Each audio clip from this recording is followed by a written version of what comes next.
Um,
Hi, welcome to the latest edition of Junction City News. I am Regina Mahoney, the City Manager for the City of Essex Junction, and I have with me this afternoon Ashley Snellenberger, who is the City's Communications and Strategic Initiatives Director. Welcome, Ashley. Thank you. So we are going to be talking about the strategic plan, strategic action plan that the city is working on. We have talked about this a few times already, but really looking to this process to help us guide our future steps in the city. So really want to get the word out and let folks know where we are at with the process. So can you give us a bit of a reminder of what this project is about? Sure. So our city council wanted us to begin looking at a vision and strategic action plan now that we are officially a city. And so we hired a consultant to help us out with this process, and we started working on this process back in September. It really has two steps to it. The first is creating a community vision that reflects some of our core values and some of the trends happening in the city and in the community and the country as large. And then it kind of imagines what we would like our future to look like. The second part of it is the strategic action plan, which is setting our priorities for the next 5 years. And so this project will run until February 2024. So we're right about in the middle of the process, and we've already started working on some of it with our community survey that we put out to everybody and the think tank workshops that we held as well. Awesome. Great. Okay, so the community survey. What was some of this feedback we received from the residents? Yeah. So we launched the survey in October and had about 450 people respond to our survey, which was great. So part of the main questions that we were asking people was their satisfaction living and working in the city of Essex Junction. So we asked them how satisfied they were about living and working in Essex Junction, and then if they thought that the city offered future opportunities for them to grow and thrive in the city. And so from this graph, you can see that the majority of people are satisfied with living and working in the city, and they feel that the city offered those future opportunities for them. Awesome. So that's why the circles are larger in the top right corner. That's correct. The second really big set of questions that we asked was about our current direction and ability to adapt within the city. So we asked the respondents how satisfied they were with the way that the city was changing and the current overall direction that we were headed. And then we asked them if they were satisfied or concerned about the ability for the city to adapt to changes. Mm-hmm. And so from this graph, you can see that mainly a good number of the responses were satisfied with the direction that they were headed and the ability to adapt, but we do have some circles in the middle of the graph that kind of indicates that there might be some concern, and a lot of that we found was with change. And so that was one of our big driving factors, is the change in the direction that it's headed and how quickly it's changing. And so that's our valid concerns within any community, I feel like. But it was good for us to have those responses. Yeah, and I think that's good insight that Essex Junction and the county as a whole are changing. We are growing. We have a big housing need, and so that change can be inevitable whether you want it to happen or not. So I think it's going to be great for this process to help us as a community guide what that change looks like. Yeah, great. So that was the big main changes. The next thing that we had was our think tank workshops. So our think tank workshop was divided into 2 days. We did that on November 2nd and 4th, and they lasted for about 2 hours each time that we had that.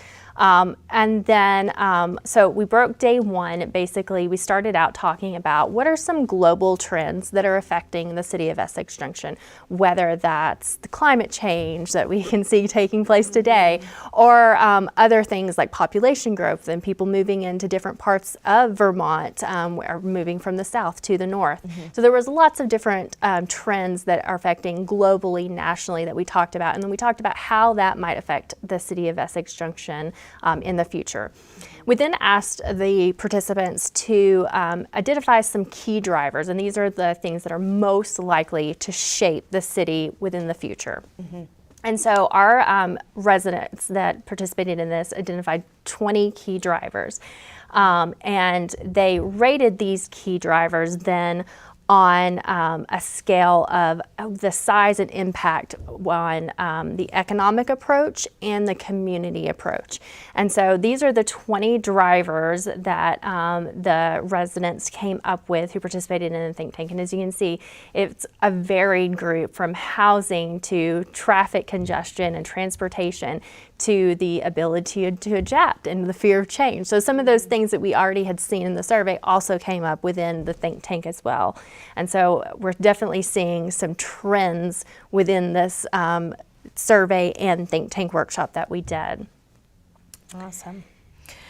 Okay, so that was a lot of content to get through day one on the think tank. What took place on the second day? So day two, we started by looking at the rankings that they did of those key drivers. So where did everybody feel that were the most important economically and in the community-wise, and what were the bigger key drivers? And then we asked them to, based off of those drivers and some scenarios, to develop some scenarios for it. And we'll get back into that a little bit later. But first off, let me show you guys what they came up with their rankings. So the first one is our economic approach, and the top 4 things that came out of that was the lack of economic opportunity, escalating cost of living, housing constraints and development, and then transportation. And so those were the key big things that they thought economically would be the most impact within the city. Mm-hmm. The other one was our community evolution, and they had 3 that were the top for that, and that was the housing constraints and development, the lack of interpersonal engagement, and then the escalating cost of living. So a little bit of those overlapped on both of those different sections, and then some of them were a little different. So those were our big key drivers that were shaping what we felt were community and the economy. And then we asked them to, they were presented with this scenario matrix. So this matrix basically breaks it down from our community evolution, which starts off with a strong feeling of protecting and preserving what we currently have, and moves on into adapting and growing, and that's really big changes. And then on the vertical axis, we have a community-led approach, which is really the community is taking on the approach to economic development. And then we have a market-led approach where developers are driving the initiatives investment within the city when it comes to economic development. So based off these different quadrants of this matrix, we divided everybody up into 4 groups, and we asked them to describe what the characteristics of the city would look like in those scenarios. So if it was scenario A, it was their protecting, preserving, and community-led. If it was scenario B, community-led, and then adapt and grow. Scenario C, adapt and grow and market-led. And then scenario D, preserve and protect, market-led. And so we divided them up. We asked them to come up with what these characteristics of the city would look like. We then asked them to talk about some headlines or events that might be taking place in the city, whether that was in 2025, 2030, 2035, and then finally give their different scenario a name. So they all had the opportunity to name their scenarios. Awesome. Okay, so let's take a look at each of those scenarios and what the groups came up with. Can you tell us about each of them? Sure. So the first scenario was scenario A. They named their group Our Village, Our Voice, and this was our community-led and protect and preserve quadrant. And so really the group of respondents really felt that this would be a less diverse population. They felt that a lot of the people that would be remoting or commuting to work instead of working in the city. A lot of this was, since it's that preserve and protect, it was really on emphasis of that what we have currently in the village and protecting and those traditional feel. They wanted to slow down growth with this because, again, this is not the change population. And they also wanted to limit the density, so we're not growing or expanding within this one. And then finally, they felt that there would be some engagement with the community, but it wouldn't be as robust as it could be. Okay, interesting. All right, and then what did Group B think? So Group B is our community representation model. It was the community-led and adapt and grow model. So this is the one with the most change and the most community responsive and both being involved, community involvement, I should say. So they thought that this group would be very diverse within the community. We'd have lots more diversity in our community. We'd have lots of different amenities and activities that people could participate in. It would be a community-led economic approach instead of the market-led. So it would allow us to grow very quickly and would encourage growth within the city. And then the community engagement would be very strong with this. This would be something that the community would take on lots of projects. They would be really doing a lot of the work moving forward, whether that's economically or community-wise. And so it would be a very appealing place for people to live in. So that was their representation of scenario B. Okay, great. All right, so moving halfway around the quadrant there, so now down to the bottom, Group C. Group C was our Zillow Junction Leads Economic Growth Group. This was our Adapt and Grow, which lots of change, and then our market-led development. And so they felt that this would be very developer or investor-driven within any of our economic priorities. They didn't feel that there would be a social cohesion amongst the group, that there would be not that community connectivity that really was there in some of the other groups. They really felt that because of this, housing would become no longer affordable for the majority of people living in our community, and because of that would then lead to less diversity within our community as well, because they wouldn't be able to afford those properties. And then they really felt that those who live in the city would have to work elsewhere or would be remote working. So that would be not people working in our community. Mm-hmm. Okay.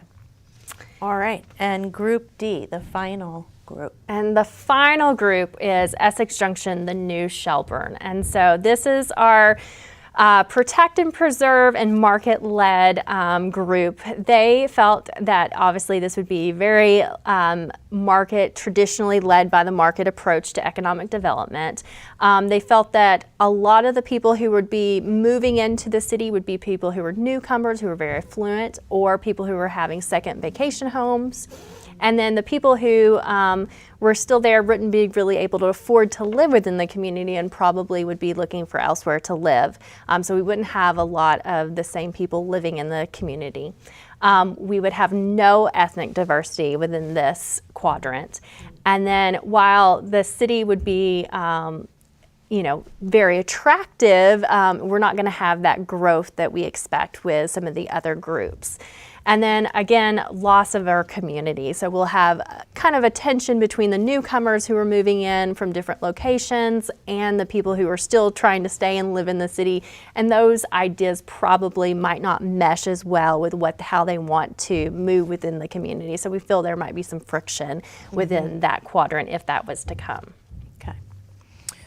Okay, so one thing just to remind folks of this, the strategic planning process is not or I should say the scenario planning process is not in any way, shape, or form an actual representation of what our future will hold. It's an exercise to help the community understand what are the positive aspects and which direction that you might want to go in. So. So just to be clear, that summary was the result of that exercise. And so what happened next with that result? So after all of these, the different groups presented to us, and then they were able to, at the end of the day, to decide what would be their preferred future, their expected future, and their least desired future. So we asked everybody to take this quadrant and then mark each of their square where they said would be their least, their expected, or their preferred future. So we have some heat maps to show you. The first one is our least desired future. So the majority of the participants did not like scenario D. They thought that was the most undesirable option for the city moving forward. And so this was the one that they really did not. And it was a strong majority of people who did not like this scenario. The expected future, which is this next slide, is where we think that we are most likely to happen if no change is made. So if we stay on the same course that we are right now, this is where people expect us to be. And as you can see, some of the people thought scenario D would be where we are, and then it starts to move into scenario C a little bit. So there was kind of a split between scenario D and scenario C. If we make no changes whatsoever, this is their expected future for our community. Okay, and I think that would mean, like we talked about earlier, change will happen it's a matter of whether we influence, right? So so that is sort of like if we don't influence, that's the change that will come. That's the expected change that will come, exactly. Okay. And then the final heat map is our preferred future, the future that we as the representatives that were there at the think tank would like to see our community moving forward. And they overwhelmingly preferred the community representative model, which was scenario B. And so you can see from that heat map that they really were moving forward towards that preferred future. And so now, as we move forward this process, it's how do we move from that expected future into this preferred future? And so that's what we'll be looking at when we start talking about our strategic action plan, and those actions will move us forward to that preferred future. Right. And that quadrant, just in quick summary again, is some acknowledgement that we will adapt and grow, not dig deep in our heels and stay just as it is, but really community-led. So we're really influencing policy-wise how we get to the future that we want. That's exactly right. And so we really want our community to be involved. That was one of their big things, and that's from the government perspective, from leading things within our community, whether that's initiatives or whatever their expectation and outcomes are wanting to be. That's what that community-driven is, instead of our traditional method, which is our market-led. So yeah, great. Okay, so where can people find out about what we just summarized for folks and get some more information about that? Yes. So as always, we keep telling everybody to go back to the project portal. We will be publishing the think tank report, which has all of this information that we talked about tonight on our project portal. We're doing some last minute tweaks on it, and that's supposed to be published this week. So look for that. We'll be sending out some emails about that and publishing it obviously on all of our media channels, our website, our Facebook, and Front Porch Forum. But we'll also obviously be posting everything to our project portal, and that's where we want to encourage everybody to go.